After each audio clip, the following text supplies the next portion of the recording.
pas des microbes. Appeler les enfants en conflit avec la loi. Parce qu'au moins qu'ils avaient 3 ans, 4 ans, 5 ans, si M. Laurent Gbagbo était loyal, il n'allait pas avoir des tirs, ses enfants n'allaient pas grandir avec le cœur habitué aux tirs. Donc cette rébellion-là, nous pouvons la refaire encore et encore si jamais il y a un autre président qui vient, qu'il soit du nord, sud, est ou bien ouest. S'il commence à stigmatiser une ethnie ou bien une région, les gens vont se lever pour se manifester, pour dire qu'ils ne sont pas d'accord. Mais vous, c'est pas Laurent Gbagbo seul qui est écarté. Il y a plusieurs Ivoiriens qui sont écartés. Il y a des milliers. Il y en a même qui ont été écartés récemment par décision de justice. Mais qu'est-ce que le président Ouattara avait fait comme crime? Est-ce qu'il y avait une grosse qui décidait que Laurent Gbagbo, est-ce qu'il y a une grosse qui décidait que monsieur Alassane Ouattara soit retiré? On nous dit par nationalité douteuse. Mais dans le doute s'appelle bénéfice dans la juridiction. Si moi, on doute que moi, Denguele, j'ai fait quelque chose dans la justice, on me libère. Laurent Gbagbo a été libéré par bénéfice de doute. Parce qu'il n'y a rien qui prouve qu'il a dit aux gens d'aller dire les gens. Donc, on n'a pas dit que c'est pas lui, on n'a pas dit que c'est lui. Maintenant, comme il n'y a pas un doute, on les laisse partir. Mais le président Ouattara, sa mère est bel et bien ivoirienne. Il a fait sa carte d'identité à Marcory. Le commissariat de Marcory n'a pas dit que la carte d'identité de son père et sa mère sont des fausses cartes d'identité. Mais en quoi, lui, sa carte d'identité, obtenue par rapport à la carte d'identité de ces deux personnes-là, soit fausse? On vous a manipulé. Vous comprenez? Laurent Gbagbo a parlé de Boubou à la télévision. Avant la guerre. Et après la guerre, il vient, il dit comment on peut justifier le fait que non, on contrôle les gens parce qu'ils ont porté Boubou. Il a minimisé. Et Laurent Gbagbo, c'est lui qui a pris son téléphone pour appeler la France, pour dire qu'il y a quelque chose qui se prépare. Il y a quelque chose qui se prépare au Burkina par les petits caporaux. Effectivement, nous étions des petits caporaux, des petits sergents qu'on envoyait en guerre, qu'on envoyait en Centrafrique aller affronter la mort, pendant que les autres sont auprès de leurs femmes en train de manger placali. Et quand nous revenons un an après, on vient trouver qu'on est toujours caporaux, et ce qu'on a laissé ici, on fait des stages derrière nous. On a reproché ça à Bédier. Et vous croyez qu'on est des idiots ou quoi? C'est comme si ton père t'envoie aller au champ, ou bien au marché, aller payer quelque chose. Tu reviens trouver qu'on a mangé pour te laisser. Tu vas t'en prendre à qui? À ton père. Parce que c'est lui qui devait dire non, Albert est sorti, je l'ai envoyé, garder son plat. Nous, on sort pour aller maintenir la paix quelque part. On revient, on est toujours sergent, on est toujours caporal. Et les gens qu'on a laissés derrière nous, ils ont fait des stages, ils sont passés lieutenant. Et nous, on doit accepter. Qui dit grade dit salaire? Est-ce que vous savez ce qui s'est passé? Avant que nous prenions les armes là, il y a eu un avant. Il faut chercher à savoir qu'est-ce qui s'est passé. Mais vous ne cherchez pas. Pourquoi vous avez pris les armes? Quand on vous explique, vous dites non, c'est pas raisonnable. Monsieur, je prie Dieu. Je prie Dieu. Il ne faut pas qu'on t'humilie toi devant tes enfants. Sinon, ça va les marquer. Toi, ça ne te disait rien. Tu comprends un peu? On a vu nos parents se faire rafler parce qu'ils ont oublié les cartes d'identité à la maison. Et on va vérifier. On a vu des gens, quand il prend, on regarde sa carte d'identité, connaît Ibrahim. On dit non, non, non, un connaît, ça c'est malien ça. S'il veut discuter, le petit, le gifle, c'est devant tout le monde. On casse sa carte d'identité. Et puis on lui dit, soit on l'embarque ou bien on le jette. Il y en a, on le prend. Ils en font toute la journée. Alors qu'il sort pour aller chercher de la nourriture pour donner à ses enfants. Mais on le garde au commissariat. Puis il est obligé de payer encore pour qu'on puisse le libérer. Merci beaucoup. D'accord, merci beaucoup, Denguele. Merci beaucoup. Bon, j'ai pas compris. J'ai posé la question, je pense que Denguele t'a assez répondu. Hein, il t'a répondu. Côte d'Ivoire. Là, même, les compétences de Laurent Gbagbo. Parce que lorsqu'on prend un pays, on est censé le protéger, ce pays-là. Donc Laurent Gbagbo a été laissé. Voilà, c'est son bilan qui est là, l'incompétence, incapable de sécuriser le pays, incapable de protéger les Ivoiriens. Voilà. Et vous voulez encore qu'on donne ce pays-là encore à Sali, à Laurent Gbagbo? Ben, désolé. D'accord, merci beaucoup, Denguele. Alors, Goussi, c'était à qui au juste? Moi, j'ai perdu le fil. Il faut me faire descendre, tu as fait monter la biche. Bonsoir, j'étais monté, après tu m'as fait descendre, parce que j'étais allé prier. Tu t'as fait descendre, c'est pas moi, moi j'étais pas là. Ah ok, d'accord. J'étais pas là. Bon, allez-y là. Allez-y. Je vais refaire ma demande après, il faut faire monter la biche. D'accord. C'est qui parle là même? C'est Casa. Voilà. D'accord, j'ai compris. Dis ça alors. Ok, merci. Côte d'Ivoire, merci pour la parole. Et bonsoir, chez panélistes. Bonsoir, Denguele. Merci pour vraiment cette histoire-là que tu viens de nous faire là. Parce que, au fait, il y a beaucoup de gars qui sont eux-mêmes aussi victimes de l'ignorance. Parce que ils sont venus on leur a expliqué des choses qui sont pas vraies en réalité. Et moi, à chaque fois qu'ils vont sortir cette histoire de rébellion là, et Dengele l'a si bien dit, quand tu es victime d'un truc, eux, c'est parce qu'ils n'ont pas été victimes qu'ils trouvent que c'est normal. Mais nous qui avons été victimes, les parents ont été victimes là, c'est normal qu'on se rébelle. Voilà. Donc ça, on va pas trop revenir dessus. Et puis, ils sont en train de mettre dans la tête des gens, de nos frères de l'Ouest, que c'est la rébellion du Nord qui a tué les frères. Non.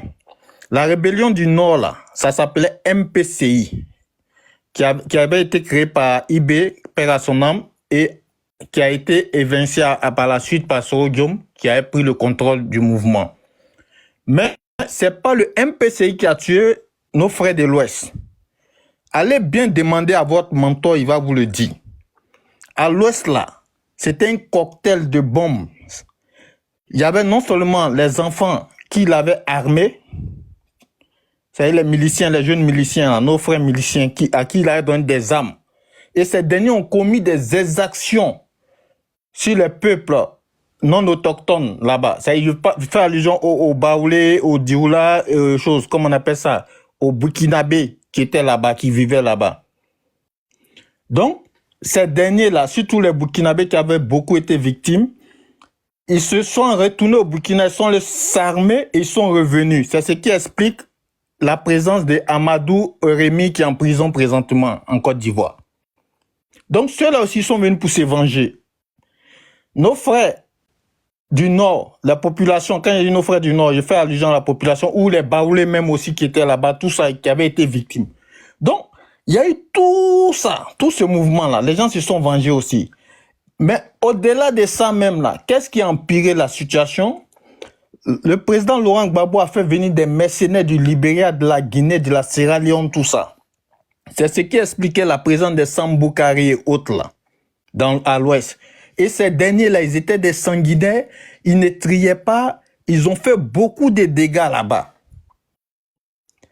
Et il a fallu que le MPCI, c'est-à-dire les rebelles du Nord, parce qu'à l'ouest aussi, il y avait une rébellion qu'on appelait le MPGO, qui était de l'ouest.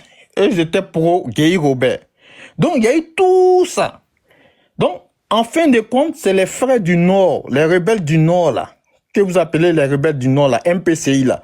Ce sont eux qui se sont levés avec à leur tête le commandant Loseni. Ils sont allés libérer l'Ouest. C'est-à-dire, ils ont tué Samboukari, même d'autres Félix qui étaient à la tête. Bon.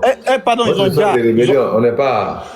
Vous êtes en train de dévier le sujet même actuellement, hein, à ce que je sais. Vraiment, parce que franchement, toujours... D'accord. Bon, je vais quitter dans ça. Mais il fallait qu'on dise ça à nos frères, pour ne pas, parce qu'ils ont cette haine, souvent. Ils savent ça, ils font exprès. Ils savent très bien. Donc, c'est pas nous qui avons tué vos frères. Voilà. Donc, c'est ce qu'il voulait faire pour clôturer. Maintenant, quand je passe sous le contrôle de choses, comment on appelle ça, Lacan, si il est toujours là. Lacan disait, il a bien expliqué au monsieur, mais comme le monsieur ne veut pas comprendre, le monsieur dit non, que parce que le Conseil constitutionnel avait proclamé les résultats, donc ça veut dire que quoi? Le braquage a été fait après la proclamation du résultat par le Conseil constitutionnel. Mais il a été démontré par la suite que le Conseil constitutionnel s'était fourvoyé. Il n'a pas dit le droit. Mamadou Koulibaly, qui était le numéro 2 du FPI dans le temps, lui-même l'a dit. Il dit du moment où ils sont avec le droit, lui, il est à l'aise. Mais du moment où on quitte le droit, lui n'est plus à l'aise. Il dit c'est que Yaopol Yaon Ndege a fait là, que c'était tout sauf le droit. Donc, la décision n'avait pas encore été rendue. Donc, c'est comme il s'appuie sur la décision du Conseil constitutionnel.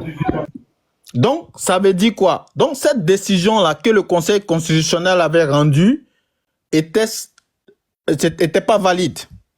Donc, si après ça, le président Laurent Gbagbo, il a eu à faire des braquages, il a réquisitionné la BCA, ils ont pris l'argent. Mais c'est normal qu'il soit jugé. C'est normal. Et puis, c'est pas parce que tu es président de la République que tu vas te permettre de tout faire. Non. Un président de la République qui se permet d'avoir des comportements qui sont pas exemplaires, mais il doit... On voit ça en Europe ici. Les Sarkozy, tout ça là. Marie Le Pen, actuellement là, elle a ce problème. elle a été rendue inéligible aux élections qui vont venir bientôt. Pourquoi? Parce qu'on l'accuse d'avoir détourné de l'argent. Donc, eux, là, ils ne peuvent pas faire une exception. Ce n'est pas parce que c'est le président Laurent Gbagbo qu'il peut piétiner la loi et puis on ne va rien dire. Donc, il faut que nos frères du PPACI, ils se ressaisissent. Il faut qu'ils quittent dans la passion. Le droit, c'est le droit. Ça s'applique à tous les Ivoiriens, sans exception. Et Damana Picasse, les propos qu'il avait tenus là, la dernière fois, mais c'est des propos de violence. Ça dit, on ne va pas passer par 4 chemins. Il incite à une insurrection. C'est ça, c'est ce que ça veut dire. Il dit la graine a gémé, je ne sais pas, au Burkina, au Mali et puis au Niger. C'est quelle graine qui a gémé là-bas si ce n'est pas un push, un coup d'État? Donc, si c'est cette intention qu'ils ont pour venir reproduire la même chose au pays, pour mettre les parents dans les difficultés, parce qu'aujourd'hui, là, les Ivoiriens, ils ne veulent plus vivre ce qu'on a vécu dans le passé. S'ils n'ont pas de programme de société, s'ils ne veulent pas contribuer au développement du pays, qu'ils se mettent à côté, les Ivoiriens, nous, on a envie de vivre, on va évoluer. Mais celui qui va s'amuser à venir s'aimer la zizanie, après, il ne faudra pas venir dire que non, il y a la justice des vainqueurs et autres. Voilà, la loi va s'appliquer à toutes ces personnes. Donc, Côte d'Ivoire, c'est ce que je voulais dire. Voilà. D'accord. Merci. Merci beaucoup, M. Touré. Alors, Labus, on vous écoute maintenant. Avant qu'on va donner la parole à Oui, moi je Socrate et puis Lotoyo. D'accord, moi je veux vraiment plus rentrer dans les histoires de débat avec ces gopions-là. Je veux juste faire une piqûre de rappel en parlant du docteur Alassane Ouattara, en disant de nouveau encore qui il est en fait. C'est-à-dire que s'il y a quelqu'un en Côte d'Ivoire qui connaît Alassane Dramane Ouattara, là, c'est Gbagbo Laurent. Donc je vais vous dire ici que le 18 avril 1990 a été une date importante dans l'histoire de la politique ivoirienne. Gbagbo Laurent faisait la politique bien avant, hein. Mais Houphouët maintenant choisit de confier les rênes du redressement économique national à un technocrate au parcours international. Alassane Ouattara, alors gouverneur de la BCEAO, entre officiellement en politique. C'est-à-dire que quelqu'un même qui a commencé après lui, là, il lui a damé le pion sur toute la ligne. Donc je me pose la question à savoir, est-ce que Gbagbo Laurent même là, il faisait politique là-haut? Est-ce que c'est vraiment pour, on va dire, le bien de la Côte d'Ivoire? C'est la question que des fois je me pose. Je vais poursuivre en parlant du monsieur, du grand homme qu'on a en ce moment-là à la tête de la Côte d'Ivoire. Donc, sa nomination à la tête du comité interministériel de la coordination constitue l'acte de naissance d'un acteur appelé à peser durablement sur la scène politique ivoirienne. Donc, un contexte économique alarmant, on sait tous à la fin des années 80, la Côte d'Ivoire est confrontée à une crise économique sans précédent.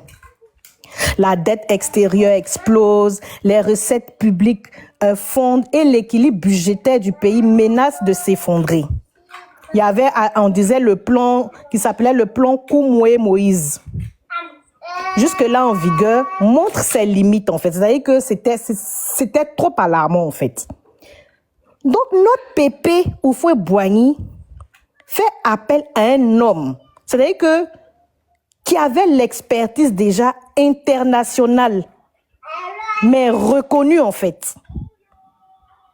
Le gars, en ce moment-là, était déjà ancien directeur du département Afrique du FMI.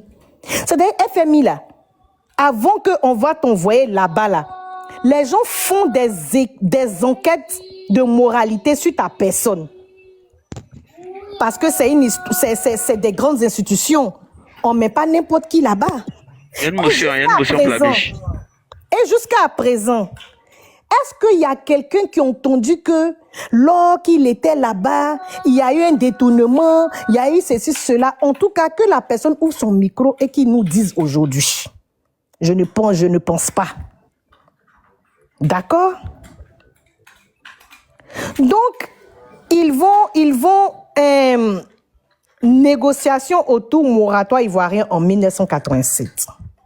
Le plan Ouattara. Un tournant libéral.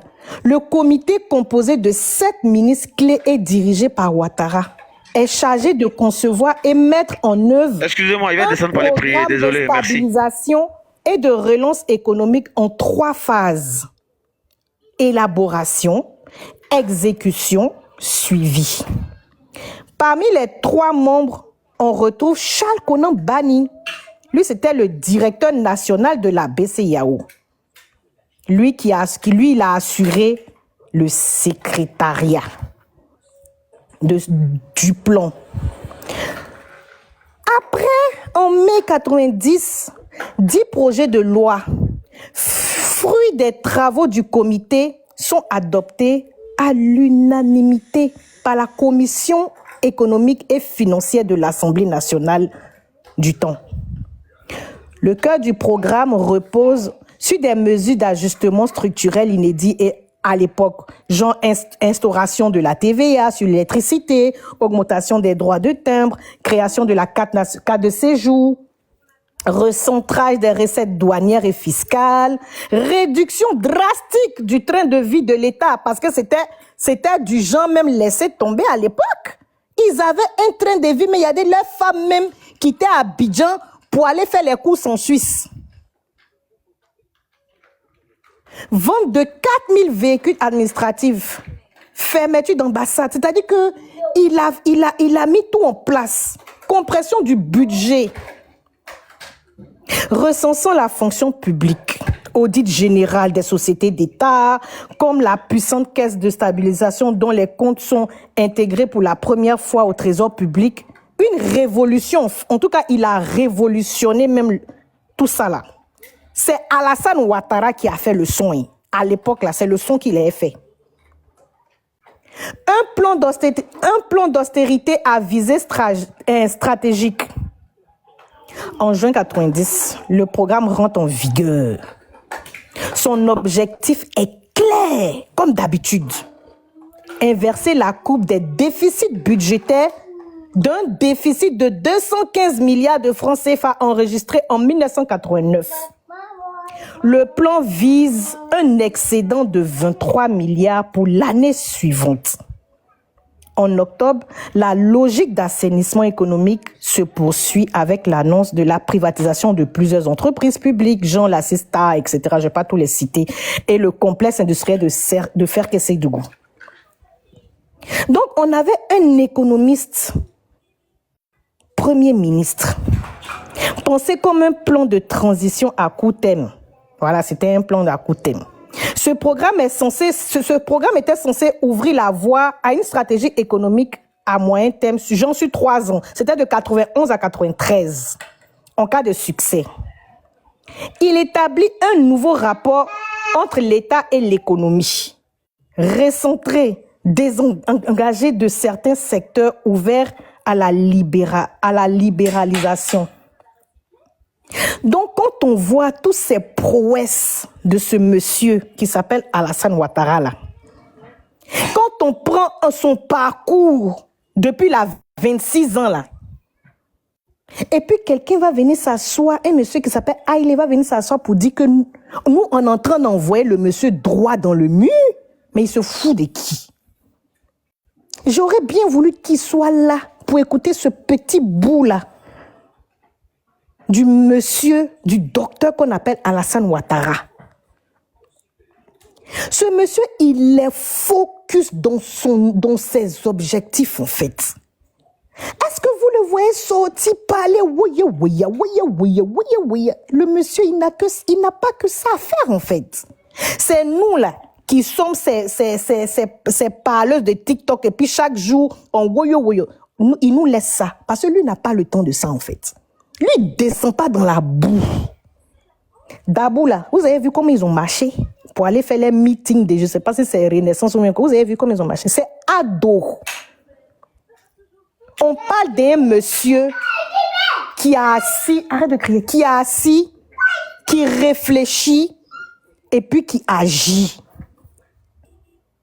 Donc, si on dit, Monsieur Laurent Gbagbo, votre nom n'est pas inscrit sur la liste électorale, en tant qu'un bon démocrate politicien né, d'après lui-même, il va mourir en politique, c'est son droit, il a le droit, c'est pas un problème. Mais il doit respecter aussi la constitution de la Côte d'Ivoire parce que c'est toujours eux à tout bout de champ sur les lives qui crient au scandale à dire que oui, Alassane Ouattara, c'est un tripatouilleur de constitution. Oui, il ne respecte pas la constitution. Il n'est pas un démocrate. Mais alors que eux-mêmes, qu'est-ce qu'ils font? Ils ne respectent rien finalement. Fais ce que je dis, mais ne fais pas ce que je fais. Non mais lol, on est où là? Vous-même, vous avez commencé politique avant le docteur Alassane Ouattara. Vous dites vous êtes démocrate. Mais à votre temps là, les Assalé Tiemoko étaient emprisonnés parce qu'ils donnaient leur opinion. En tant que les journalistes étaient emprisonnés, les gens étaient muselés. Les journaux étaient infectés de fausses informations. Elle était où la démocratie là? Donc quand on parle, moi j'aime pas le mot démocratie parce que pour moi c'est un leurre. C'est une grosse arnaque. Même en Europe là, il n'y a pas de démocratie. Les Blancs sont venus vous mentir ça. C'est de ça qu'il s'agit. Mais Alassane Ouattara, c'est lui, il vous laisse. C'est lui, il vous laisse jubiler comme vous voulez. Mais il vous l'a bien signifié. Il a dit, quiconque voudra causer, on va dire, je paraphrase rapidement, voudra causer la chienlit dans ce pays-là, va me trouver sur sa route. Ça veut déjà tout dire. Mais comme nous, on veut faire du passe-temps, donc on est sur les panels, on débat avec eux en fait. Il n'y a plus de débats qui tiennent. Maintenant, je vais parler à mon frère Denguele qui disait que oui, ils vont sortir, s'ils sortent, on sort. Mon frère, on est dans un pays de droit. La Côte d'Ivoire est un pays de droit. La marche là, c'est un droit constitutionnel. Ils peuvent marcher, s'ils veulent là même là. Ils n'ont qu'à courir. C'est bon pour la santé.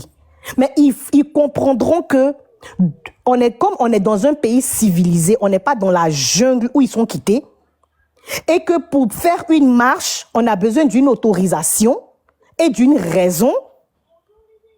Et après, si c'est accordé, les forces de l'ordre qui ne sont pas là pour le président de la République uniquement, mais qui sont là pour les Ivoiriens, iront les encadrer.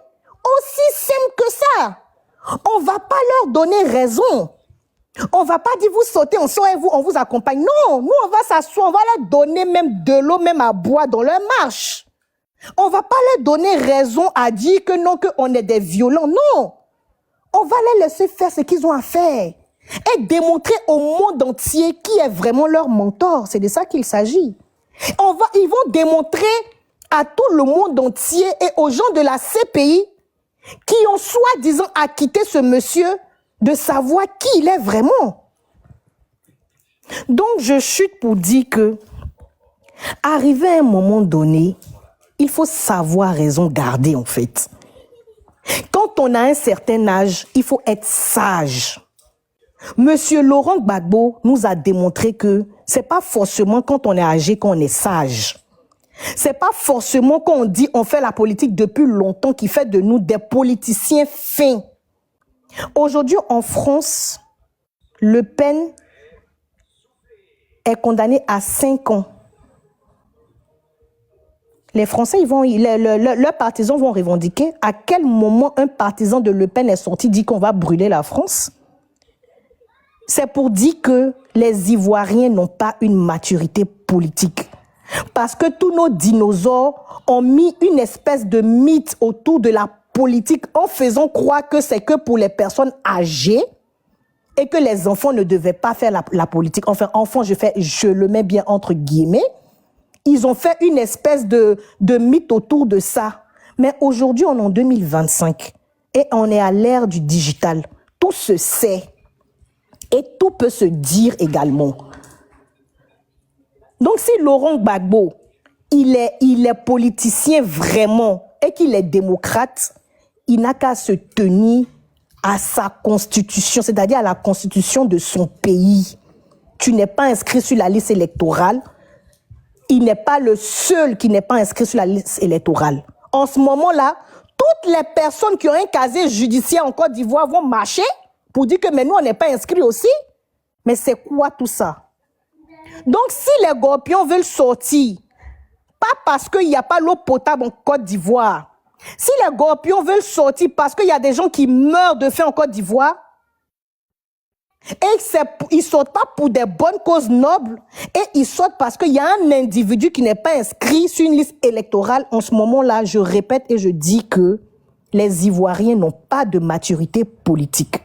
Et qu'en Côte d'Ivoire, jusqu'à présent, on n'a eu que des présidents qui ont été présidents pour leur club d'amis et pour leur clan et pas pour le peuple ivoirien. Parce que quand on est président dans un pays, on construit le pays et on pense à la collectivité, on pense à la population. Quand tu leur parles, on ne mange pas goudron, mais diantre. Le goudron, là, c'est parce que le président ne t'a pas pris chaque matin pour te donner 100 000 que tu l'aimes pas. Mais alors, déteste-le. Parce que Alassane Ouattara, quand il est arrivé, il a démantelé une mafia qu'ils avaient mis en place, des fonctions publiques, des fonctionnaires fictifs, qu'ils étaient assis en Europe et chaque mois qu'il y avait de l'argent. Monsieur Alassane Ouattara a démantelé tout ça là. C'est toutes ces personnes-là qui sont sur TikTok à pleurer là. C'est parce qu'aujourd'hui, ils n'arrivent plus à avoir l'argent facilement. Parce que Alassane Ouattara leur dit, il faut travailler pour manger. Mais il faut signifier aussi que c'est sous Alassane Ouattara, avec le climat de paix de la Côte d'Ivoire aujourd'hui, tu as des Gorpions qui sont aujourd'hui en train de travailler. Tu as des Gorpions aujourd'hui qui vont à l'école tranquillement. Il faut vraiment être de mauvaise foi. Il faut vraiment être sorcier pour détester ce monsieur. Mais vous pouvez le détester. Parce que même Lucifer qui est là, il a ses adeptes. Hein? Jésus-Christ même est venu là. C'est pas tout le monde qui l'aimait. Donc Alassane Ouattara est qui pour que tout le monde l'aime? Vous qui ne l'aimez pas là, vous ne l'aimez pas. Mais façon que vous pensez que vous êtes nombreux à ne pas l'aimer là, sachez que aussi on est nombreux aussi. C'est notre fétiche aussi. Côte d'Ivoire, merci beaucoup. Je chute par là. Merci beaucoup à la biche, sincèrement. Merci beaucoup. Monsieur Socrate, on vous écoute. Ok, merci beaucoup. Côte d'Ivoire, merci à tous les panélistes et bravo à la biche pour vraiment cette prise de parole qui fut très excellente. Voilà, moi je vais pas trop en profondeur, mais je vais qu'on appelle me prononcer sur la thématique, qui est de savoir la délinquance de la politique ivoirienne. Effectivement, Côte d'Ivoire, le thème est tellement d'actualité et en vérité, quand nous regardons les agissements du PPAC, voire même de l'ensemble de l'opposition, et ils s'inscrivent tous dans ce même canevas. Voilà, donc depuis belle lurette, Côte d'Ivoire et tous les autres panélistes du RDP sont en contradiction, tiennent tous des débats contradictoires afin de faire éclater la vérité et appelant toujours l'opposition à qu'on va proposer un programme de gouvernance. Mais en vérité, à l'approche des élections, nous voyons clairement qu'ils n'ont aucun programme de gouvernance à proposer aux Ivoiriens, si ce n'est que la violence. Parce que c'est la seule méthode d'accession au pouvoir. Voilà quoi. Donc, à travers le narratif même de Damana Picasse, on voit effectivement que le seul espoir est fondé sur ces soulèvements, ces coups de force. Voilà, pour dire que aujourd'hui, c'est vrai, c'est choquant de voir un peu, d'entendre un peu des propos de Damana Picasso et puis sans être arrêté. Mais moi, je dis, il faut saluer la maturité de notre gouvernement et la maturité de notre justice. Voilà. Chaque jour que Dieu fait, voyez-vous, chers panélistes, chaque jour que Dieu fait, quand l'opposition ils prennent la parole, ils s'expriment, ils se tuent davantage des balles dans leur tête. C'est-à-dire qu'ils se fourvoient de jour en jour. Ça veut dire que toutes les preuves seront réunies pour qu'on puisse les inculper. Parce que voyez-vous, pour des personnes parce que la justice qu'elle a, la justice est un peu délicate. Parce que la loupe que nous utilisons pour lire les décisions, pour lire la justice est différente de celle des juges. Je m'explique. Il parle de graines. Mais pour ceux qui contemplent, qui réfléchissent, qui vont en profondeur, on dira tout de suite qu'on sait de quoi il s'agit. Mais la justice, en justice, tu peux affirmer quelque chose, mais tant qu'il n'est pas encore passé à l'action, on ne peut pas t'inculper. Mais on te soupçonne. Voilà, donc Damana Picasso est déjà cuit au vu de la communauté nationale et internationale. Voilà, donc pour dire que Damana Picasso est le vrai fruit de Laurent Gbagbo. Parce que c'est comme ça que Laurent Gbagbo a fonctionné. La preuve, les vidéos surabondent sur les réseaux où il a fait un coup de force en appelant les généraux à aller sécuriser le palais, à aller chasser tout le monde pour qu'ils puissent venir se présenter. Voilà, donc pour dire que vraiment, c'est le fruit de vos efforts. En vérité, moi je salue tous les panélistes RADP parce qu'ils ont tenu bon. Ils ont acculé qu'on appelle l'opposition à tel enseigne qu'ils ont mis à nu effectivement le seul programme de gouvernance qui est le soulèvement. Donc vraiment, je vous félicite de tout bord. Voilà, donc pour dire que aujourd'hui, comme la biche l'a dit, il n'y a pas quelqu'un qui connaît son excellence Alassane Ouattara que le président Laurent Gbagbo. Laurent Gbagbo connaît bien son excellence Ouattara. C'est les gorpions qui ne le connaissent pas. C'est certains gors qui sont dans l'émotion, qui déraisonnent, qui ne connaissent pas son excellence Ouattara. Sinon, au vu des événements précédents, s'ils réfléchissaient un peu, s'ils revisitaient un peu l'histoire, ils allaient faire attention à leur mode de fonctionnement. Mais Laurent Gbagbo, en vérité, Laurent Gbagbo ne les aime pas. Laurent Gbagbo, il est aimé par ses supports, par les personnes qui le supportent, mais en vérité, lui-même ne les aime pas parce qu'il ne dit pas la vérité. Il est en train de les manipuler. Et c'est pas bon. Il n'aime pas certains Ivoiriens qui le suivent et il n'aime pas la Côte d'Ivoire. Parce que aimer la Côte d'Ivoire, c'est aussi accepter le jeu démocratique. Alors qu'en réalité, Laurent Gbagbo n'a jamais accepté le jeu démocratique. Depuis la nuit des temps, Laurent Gbagbo n'a jamais accepté le jeu démocratique. La preuve, avec son excellence, Félix Houphouët-Boigny, qu'il a battu à plus de 86%, et il est sorti pour dire qu'il a gagné, qu'on lui a dérobé sa victoire. Et ainsi de suite. Nous avons vu les différentes élections auxquelles il a participé. Il n'a jamais reconnu sa victoire et sa défaite. Voyez-vous, donc une personne qui agit comme de la sorte, je dirais c'est deux choses. Soit c'est la mauvaise foi ou bien c'est la délinquance. Voilà. Donc Damana Picasso, il est cuit. Mais on attend le moment opportun. Et cette fois-ci, l'État ivoirien ne sera pas dupe. Cette fois-ci, toutes les preuves seront réunies pour inculper tous ceux qui tenteront de semer le désordre dans le pays. Voilà, donc, soyons sérieux. La biche l'a dit. En tout cas, moi, parfaitement, personnellement, j'ai confiance aux autorités ivoiriennes. J'ai confiance à la justice ivoirienne. Et le président l'a dit. Il dit qu'il ne va jamais accepter qu'on mette en mal la paix qu'il a tant recherchée, qu'il a tant trouvée pour pouvoir mener son développement. Donc, tous ceux qui tenteront de mettre en mal cette cohésion sociale, cette paix, vraiment, durant près de combien d'années, vraiment, ils verront combien l'État ivoirien sur le chemin.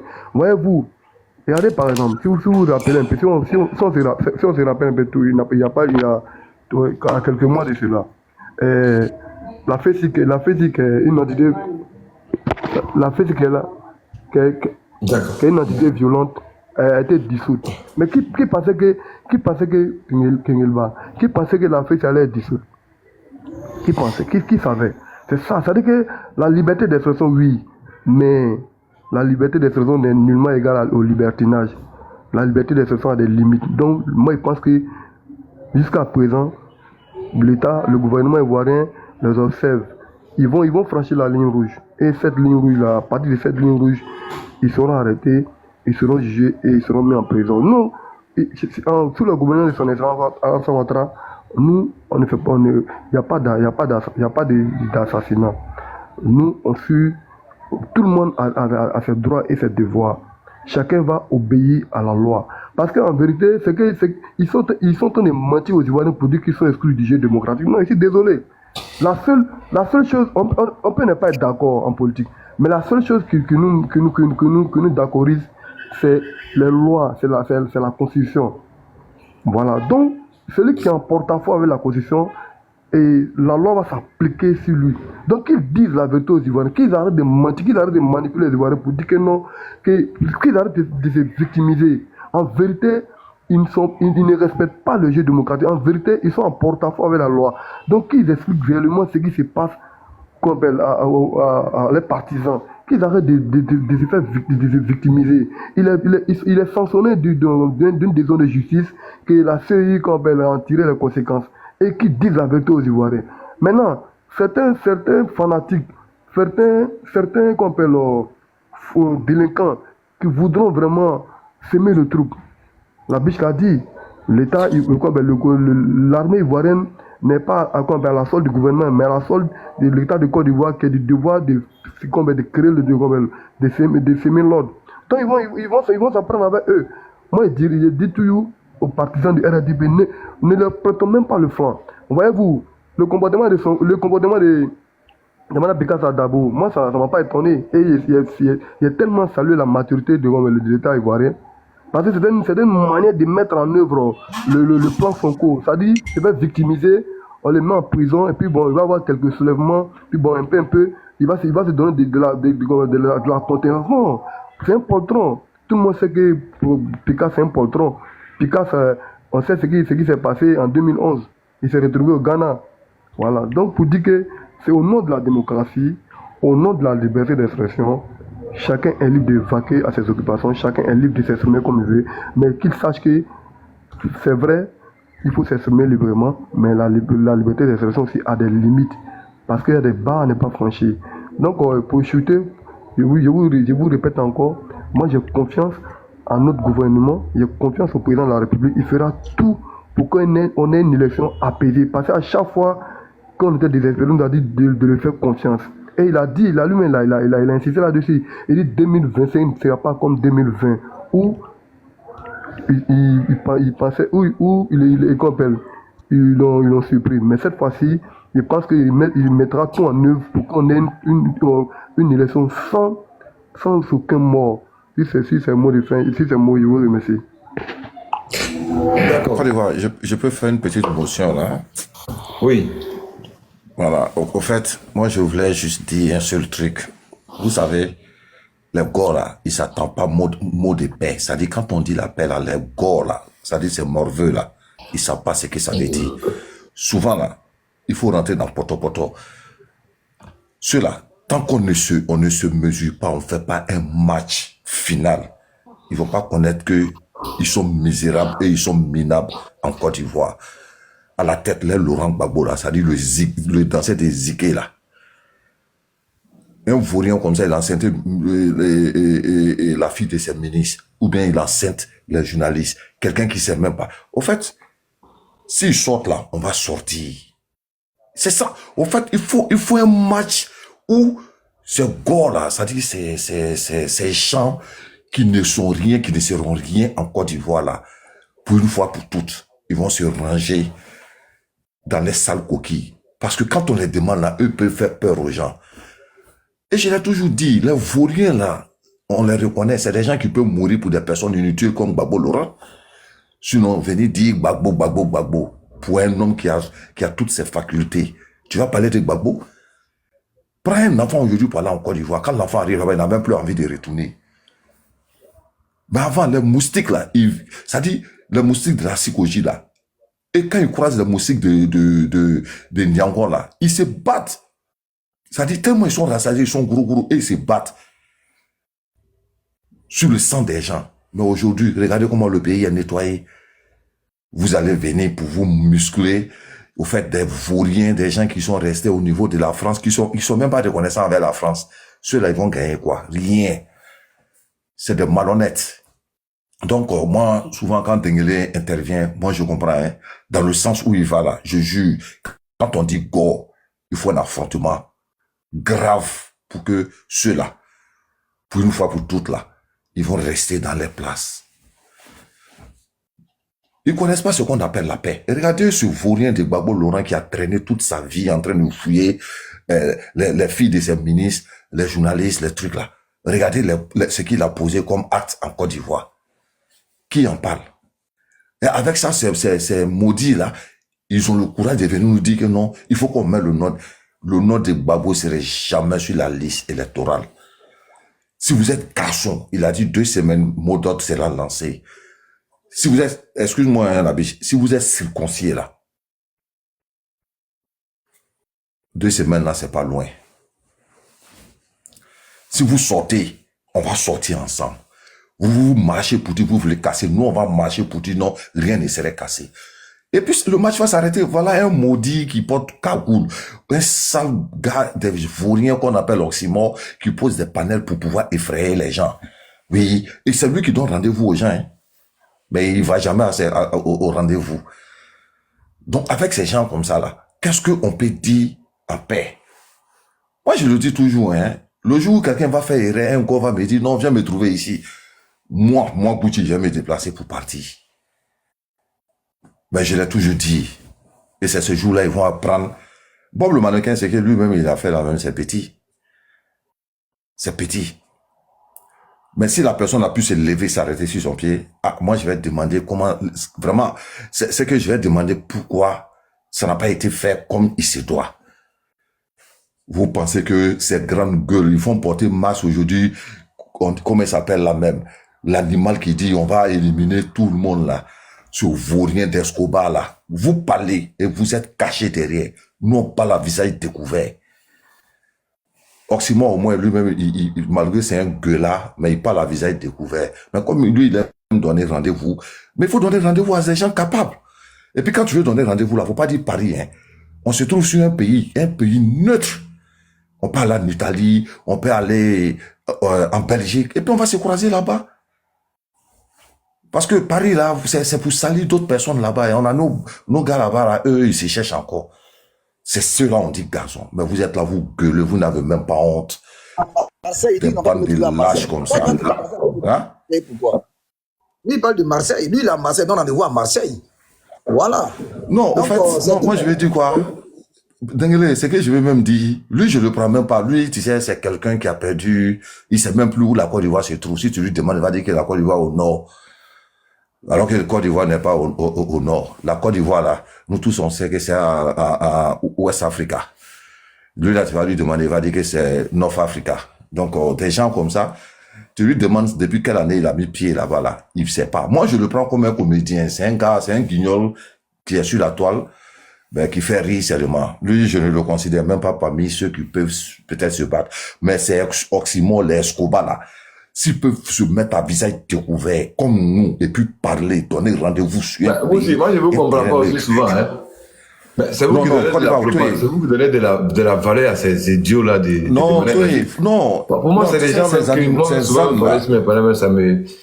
en fait, c'est des gens inutiles. Non, Côte d'Ivoire, c'est important. C'est important. C'est les pro-Gbagbo, là, Gbagbo, même ceux qui sont sur place. Voilà des demandeurs d'asile qui n'ont pas de papiers, que tu vas perdre ton temps pour rien. Des maudits comme ça, on dit de se battre pour un pays debout. Il dit qu'il est stupide, qu'il écrit des stupidités, que toi et puis moi, on est fait qui connaît la haine. Donc, il faut le répondre parce qu'il n'a pas les couilles. C'est qui ça? de toi. Il y a quelqu'un qui a une pine molle qui ne bande pas, là, il parle en écriture parce qu'il sait que quand il parle, là, tu n'as pas les écritures. Donc, Modérez un peu les mots, s'il vous plaît. Dégrâce, non. Il n'a pas. Quand il nous traite, non, on va dire qu'il n'a pas de. Modérez un peu les mots, s'il vous plaît. Non, Dengele, il y a que dans la levé madame la campo.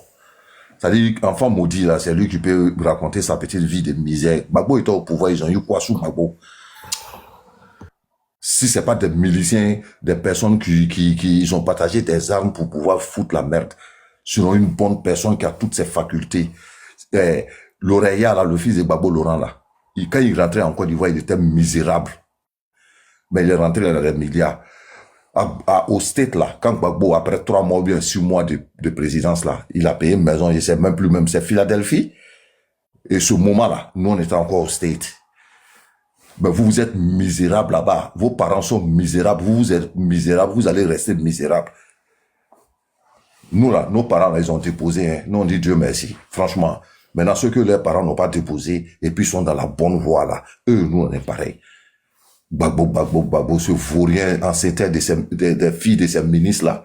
Quelqu'un qui sait même pas contrôler son truc, là. Moi, franchement, j'ai pas trop parlé. Moi, il y a des bâtards qui parlent en bas, là. Ben, moi, je ne vous comprends pas. Vous avez écrit souvent, moi, je me pose des questions souvent. C'est-à-dire que... Non, vous savez ce qui me fait rire souvent, au fait. C'est-à-dire que nous, les militants et sympathisants du parti au pouvoir, ben, nous ne pouvons pas rester là en train de, peut-être avec les injures, mais on a des arguments. On a des arguments pour défendre les 15 ans de pouvoir. Mais si c'est nous, et on est toujours en colère avec des injures, ça veut dire qu'on manque d'arguments face aux opposants. Côte d'Ivoire. Attends, je vais t'arrêter. Vous comprenez? Côte d'Ivoire, je t'arrête. C'est si on devait convaincre des gens là. Non, c'est pas pour convaincre quelqu'un au fait. C'est pas compris au fait. C'est pas de convaincre. Mais moi j'ai des arguments solides face à un pro-Gbagbo. On va parler de, je ne sais. Mais si j'ai fait avec les injures, ben, c'est comme si je n'ai plus d'arguments pour... Non. Quand tu disais que moi, si j'ai parlé comme ça, là, c'est pour leur dire qu'on peut faire comme eux. Sur nous tous, on sait que on n'a pas le temps de faire palabre, mais on a le temps de chercher ce qu'on appelle nos djés. C'est l'argent ou rien que nous, on cherche. Mais alhamdoulilah, avec ce qu'on a là, Dieu nous donne là. On progresse avec. Est-ce qu'on a assis pour dire que non, on va se battre quand Gbagbo même nous maltraitait là-bas là? Est-ce qu'on avait le temps d'insulter Gbagbo? Non! Il s'est foutu de l'armée et ils ont réglé le compte. Mais il a maltraité, il a stigmatisé d'autres personnes. Mais si on s'est battu pour ça, mais je pense qu'on laisse ça tomber et puis on a vu continuer. Est-ce que l'esclavage là on n'a pas fait? Est-ce qu'on n'est pas chez les blancs là en train de chercher nos dieux? Pourquoi ils ne retournent pas chez eux là-bas pour dire non on a été esclave? Moi je sais que mon grand-père n'a jamais été esclave des blancs. Ça il faut le dire. Mon grand-père n'est jamais venu faire le tour de métro. Maintenant, si le grand-père de X est venu faire le tour de métro, bon, je peux juste avoir pitié, mais je peux faire quoi? De venir me venger des blancs? Alors, donc, la vie est tellement simple. Un vaurien, on ne meurt pas pour un vaurien. On meurt pour celui qui vaut. Et le président Ouattara, moi je le dis, je suis prêt à mourir pour lui sur tous les plans. Et je suis sûr que ça serait une bonne mort. Et ça, je serais fier.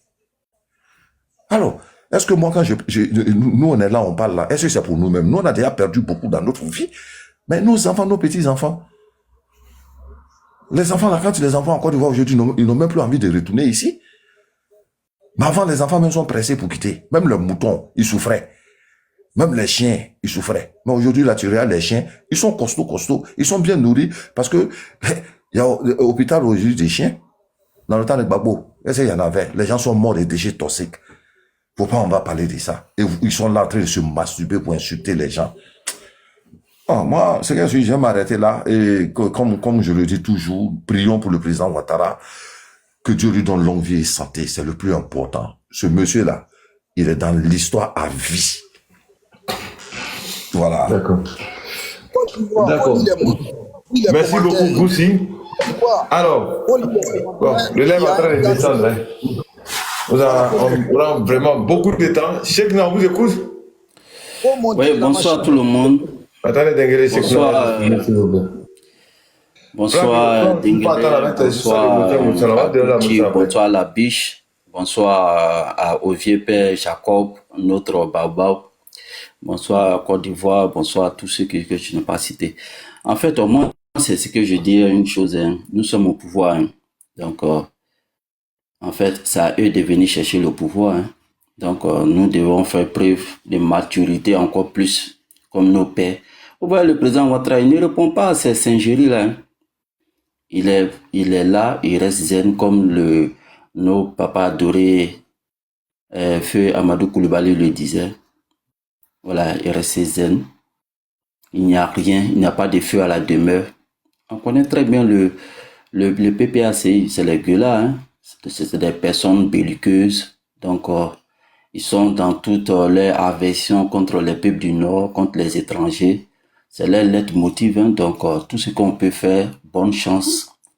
Et comme on le dit chez nous en Djoula, Mrakaba, s'ils veulent venir créer la chienlit, toutes les autres, moi je le dis, hein, Ouattara m'a déjà convaincu parmi tous ces mandats-là. Il a prouvé qu'il tient là-bas et que tous ces fourberies, qu'on appelle ça, ces inepties que ces gars sont en train de dire, là, les gens du PPACI, là, ça ne passera pas. Et il les a dit, ne rêvez pas un coup d'État en Côte d'Ivoire. Les militaires le savent très bien. Et Dengele a développé, qu'est-ce qui a provoqué le coup d'État de 99? On ne voulait pas revenir un peu là-dessus, mais on va leur faire un peu de coup d'histoire. Et c'est la même chose qui s'est passée en 2010. Ouattara, malgré qu'il y avait 1200 soldats proches de M. Laurent Gbagbo qu'ils avaient désertés. Jeune homme comme militaire. Mais Ouattara les a reçus et a demandé qu'on les fasse retourner avec M. Fidel Sarasoro. Et quand ils sont revenus, ils ont même demandé des galons. Ouattara les a donnés. Voilà, donc la colère des 8400 qui n'étaient pas contents, c'est l'une des causes. Hein. Dengele est là, il peut corroborer ce que je suis en train de dire. C'est l'une des causes endogènes que je suis en train de parler là. Voilà, ils n'étaient pas contents, ils ont trouvé qu'ils ont fait le boulot et que certains vont venir s'approprier des dividendes. Voilà, donc c'était leur grogne, mais il n'avait pas qu'on appelle ça, de mésentente réelle avec le président Ouattara. Voilà, c'était seulement pour cette injustice-là qu'ils se sont soulevés. Voilà, et on a vu après, certains voulaient profiter, on a vu comment les Boubacar ont réagi. Ils ont même dit, tous ceux qui vont rentrer là-dedans pour pouvoir créer le bordel, là, ils vont les trouver sur leur chemin. Et je crois qu'ils ne sont pas morts, ils sont là. Et ils n'aiment pas sortir, c'est tout. Tout le monde sait qu'actuellement les militaires sont encasernés, ils font leur entraînement, ils font leur truc. Donc moi, je suis tranquille dans la tête. Je suis tranquille, je dors très bien. Demain, tout le monde dort en Côte d'Ivoire là, et se réveille, puis il n'y a rien là. C'est comme ça, ça va se pérenniser. Que ce soit Ouattara ou pas, ça va se pérenniser. Le temps des rébellions là, les rébellions à la con là, comme au temps de leurs ancêtres là, ça c'est terminé ça, c'est terminé. Ce moment-là c'est terminé. C'est le militaire qui va se lever pour dire il va venir créer encore les foutous là, mais lui il va se retrouver pendu sur un pont. Ça c'est clair. Moi je le dis, hein, la rigolade c'est terminé. Hein. Les militaires le savent très bien. Ils ont autre chose à faire aujourd'hui, autre défi à relever aujourd'hui. Vous voyez aujourd'hui avec les terroristes là qui sont en train de corser leur armure. Aujourd'hui, ils sont en train de tenter de couper l'approvisionnement entre Bamako et puis la Côte d'Ivoire. Ça, c'est des choses qui sont plus importantes que ce que les gars du PPHCI sont en train de dire là. Les trucs on va lancer le mot d'ordre, tout. Et ils veulent pas s'actualiser. C'est ça que leur problème. Ils pensent qu'on est en 2010. On va lancer le mot d'ordre bientôt. Ils pensent qu'il y a des militaires qui vont se lever zélés là, qui vont prendre des quelques fusils de Kalash là, qui vont tirer en l'air. Les gens vont fuir pour rentrer dans la maison. Ils vont aller prendre la présence. On leur dit bonne chance. Ceux qui vont faire ça là, vous savez qu'ils vont pas avoir 2026. Hein. Voilà. Nous, on a beaucoup de trucs aujourd'hui. C'est de suivre la trace de ces terroristes là, qui sont en train d'encercler peu à peu l'Afrique de l'Ouest. Voilà, donc c'est les vrais défis réels. Et vous avez vu le matériel qui descend en Côte d'Ivoire. C'est même pas pour les gens du PPACI. La police même va s'occuper du PPACI. Donc moi, je n'ai même pas de crainte même à ce niveau-là même. Seulement ce que moi je veux dire, c'est que ces opposants flafla là, avec le truc qu'ils sont en train de faire là, mais c'est les hommes qui tracent les stratégies. Tout ce qu'ils sont en train de faire là, il y a des personnes qui sont auprès d'eux, qui relaient les informations. Donc le président Alassane Ouattara, vous pensez qu'il dort quoi? Il ne dort pas, hein? Non, c'est Gbagbo qui dormait et puis les gens sont venus attaquer. Lui, il a vu les gens au feu et puis après les gens ont traversé la route et puis il les a plus vus. Mais M. Ouattara là, il est calé, il est là, il a délégué tous ses pouvoirs. Voilà, aujourd'hui même là, il a fait par dérogation, il a donné son pouvoir au vice-président. Lui, il a assis, il regarde maintenant ceux qui vont venir prendre son pouvoir. Venez me chercher. C'est un vrai cowboy, le président Ouattara. Donc, les Ivoiriens aient confiance parce qu'aujourd'hui là, quand on regarde aujourd'hui les classements mondiaux là, mais aujourd'hui la Côte d'Ivoire est en train en tout cas de prendre son envol encore plus. Pas plus tard qu'à dans 4 jours, il y a un organe de régulation, un peu de coaching en Angleterre qui vient de publier pour dire que sur 147 pays, pas des moindres, mais il y a le Nigeria qui est dedans, qui est un géant de l'Afrique. C'est la deuxième économie de l'Afrique de l'Ouest et de l'Afrique.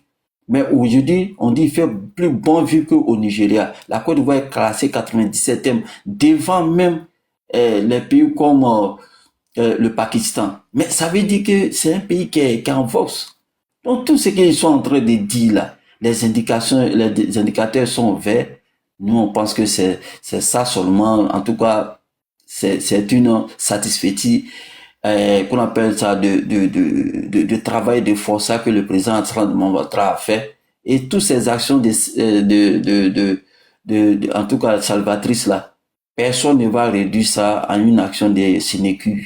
Moi je dis aux gens, dormez tranquille, rêvez bien, personne ne va venir inquiéter les Ivoiriens. Celui qui va s'amuser là, c'est lui qui va, si c'est un pays limitrophe, ce président va perdre le pouvoir. Dès que je connais le président Alassane Ouattara, il va lui donner, en tout cas, tout ce qu'il veut pour que ce monsieur-là puisse aller en prison. Ce président puisse aller en prison. Donc il est là, il est calé, il regarde, venez me chercher comme un vrai cowboy. Voilà. Donc voilà, moi je ne veux pas trop en dire. Je suis ce que les gens sont en train de dire. Mais en tout cas, ne leur répondons même pas, même en temps de si pour dire que non, oui, on va faire ça, on va faire ça. Personne ne va inquiéter les Ivoiriens.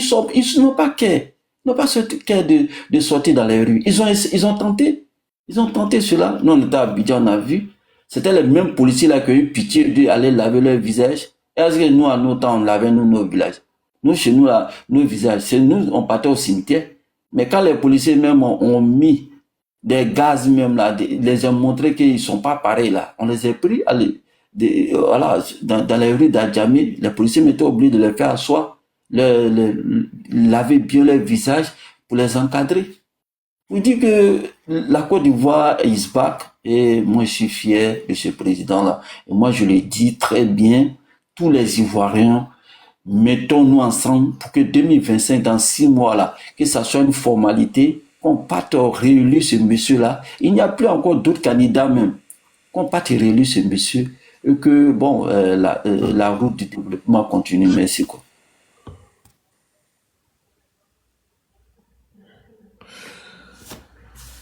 Merci beaucoup, Chekna. Effectivement, vous savez, moi je le dis toujours, on a des opposants aujourd'hui qui s'inscrivent dans la violence, qui veulent s'aimer la Syrie dans ce pays. Et comme je l'ai dit hier, il faut remercier d'abord même le service de l'enseignement.